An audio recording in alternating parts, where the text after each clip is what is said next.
Você é uma mulher que está levando tantas pessoas a conhecerem a palavra de Deus, como eu disse, não só pela tua vida, mas por tudo que você aprendeu e tem ensinado, discipulado tantas pessoas, tantos conteúdos que você compartilha.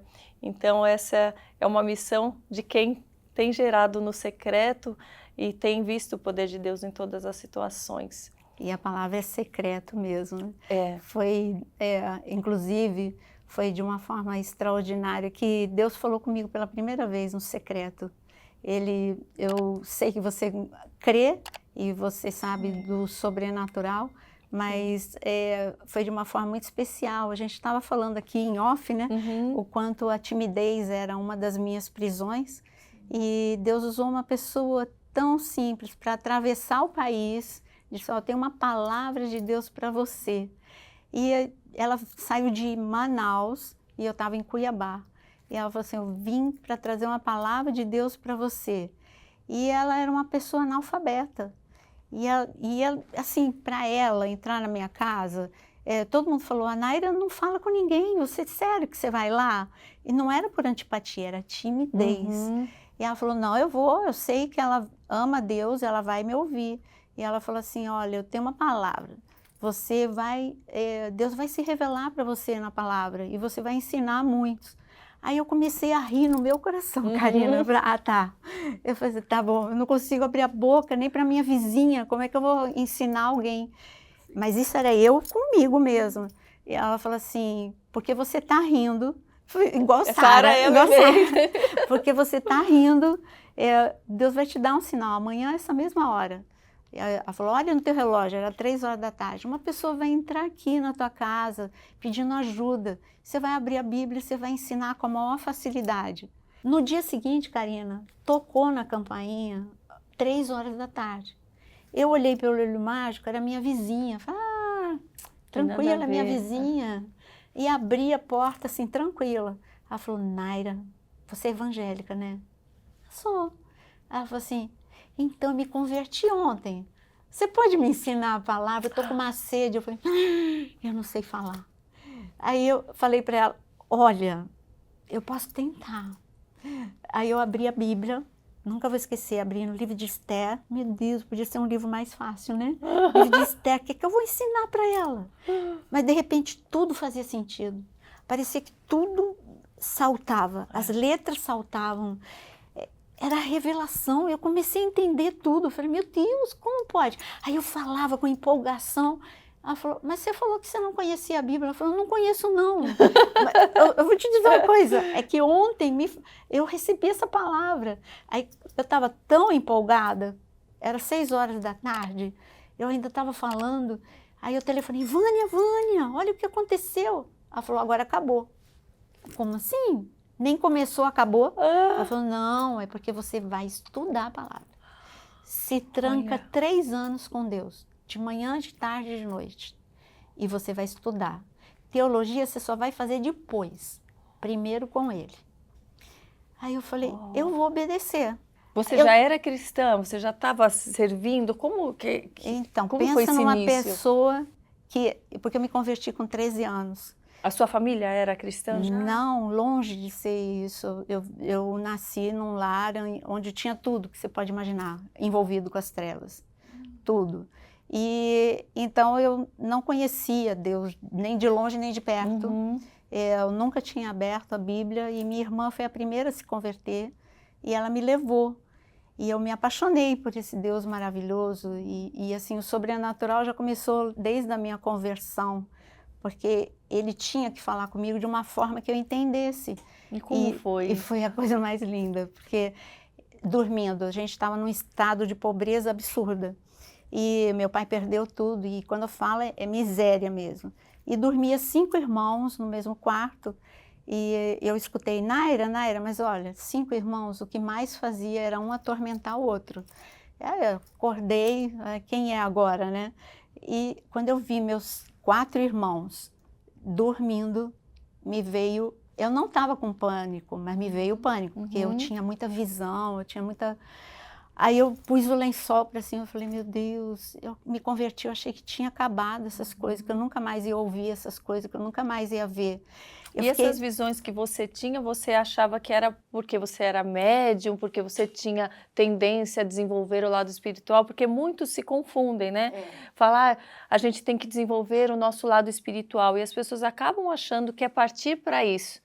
E sem entender que é o lado do Espírito Santo vivo em nós, né? Verdade, é uma pessoa que tem sensibilidade Há um lado... para o lado errado. Isso. Né, que está usando o lado errado. Isso. Mas eu tinha medo, não, eu tinha muito medo, fui uma criança apavorada, justamente por eu ver muita coisa.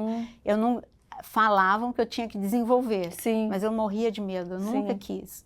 E eu queria que acabasse, então eu achei que tinha acabado, aí veio o meu nome, Naira, e não eram meus irmãos, eu não via a hora que fosse domingo para falar com o meu pastor.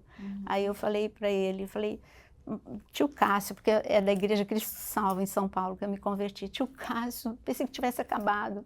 Aí ele falou assim, Naira, ele foi um homem muito sábio, é um pastor incrível, já falecido. Ele falou, Naira, você teve medo desde o início? Não, achei que eram meus irmãos. Então, se você não teve medo, é Deus. Da próxima vez, aí ele leu Samuel comigo, fala comigo, Senhor, responde assim, mas ele não vai te responder em voz audível. Abre a Bíblia que ele vai falar com você. Ele foi sábio em tudo, muito sábio, né? Aí eu fui para casa, demorou uns 3 dias, falei, bom, não vai acontecer mais. E na verdade eu estava com medo, eu nem queria. E aconteceu de novo, eu escutei meu nome 3 vezes, aí eu falei, eu vou fazer o que o pastor falou. Fala, Senhor, que eu te ouço. Aí eu abri a Bíblia e foi o dia que eu entendi o que Deus queria de mim.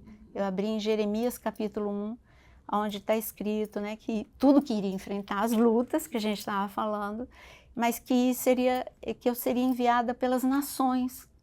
Mais uma vez, meu pastor foi muito sábio.